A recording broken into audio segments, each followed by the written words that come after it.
मला ज्या वेळेला सोशल मीडियावरून हा व्हिडिओ आला त्यावेळेला मी पुरातत्व विभागाच्या अधिकाऱ्यांना आणि महानगरपालिकेच्याही अधिकाऱ्यांना हा व्हिडिओ पाठवलेला आहे। पुरातत्व विभागाच्या अधिकाऱ्यांनी मला असं सांगितलं की आम्ही ताबडतोब त्या लोकांना बाहेर काढलंय, म्हणजे ती मंडळी आली होती आणि त्यांनी ती कृती केली हे निदर्शनास येतंय। म्हटलं कधी केलं होतं हे? तर म्हणे की एका शुक्रवारी दुपारी 1:30च्या सुमारास हे कृत्य घडलेलं आहे।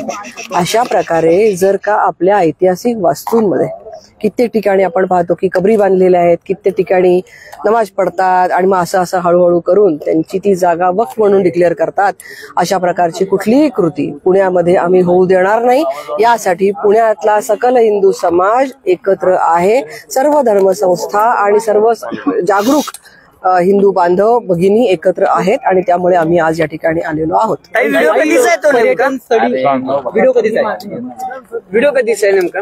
तो मला व्हिडिओ रिसेंट मिळालेला आहे आणि अधिकाऱ्यांच्या म्हणण्यानुसार तो शुक्रवारचा 1:30 वाजताचा असावा। सार्वजनिक ठिकाणी किंवा पर्यटन स्थळी अशा पद्धतीने धार्मिक प्रार्थना करू नये याबाबतचे काही नियम आहेत का? याबाबतचं काही कायदेशीर यांच्यावरती कारवाई होऊ शकते का? व्हायला पाहिजे। हळूहळू करून हे लोक नमाज पडतात आणि मी स्वतः वक्फच्या नवीन कायद्याचा अभ्यास करण्यासाठी जो गट होता त्या कमिटीमध्ये होते। वक्फ बाय युजर ज्या ठिकाणी ते नमाज पडायला सुरुवात करतात कालांतराने ती जागा आमची आहे, वक्फची आहे म्हणून क्लेम करतात आणि म्हणून आम्ही सगळेजण सजग आहोत।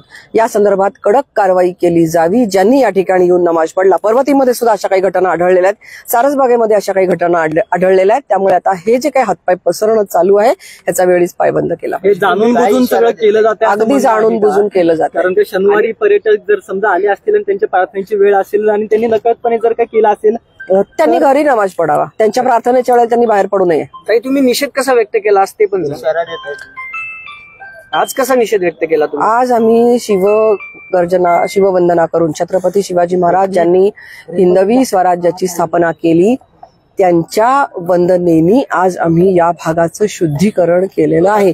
आणि गोमाता ज्यांना आपण दैवत मानतो असं गोमातेचं गोमूत्र शिंपून आम्ही या ठिकाणी ही जागा शुद्ध केली। गणपती बसवण्याची पण तुमची मागणी होती का? आमची मागणी अशी आहे की या ठिकाणी माघी गणेशोत्सव हा केला जात होता।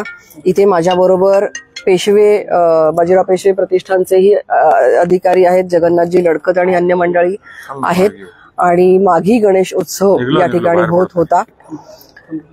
गणेश उत्सव साजरा करायला मात्र बंदी, जो या ठिकाणी प्रामुख्याने शनिवारवाडामध्ये पारंपरिकरित्या होत होता त्याला बंदी, आणि नमाज पडायला इथे कसं चालू देऊ आम्ही हे चालू देणार नाही।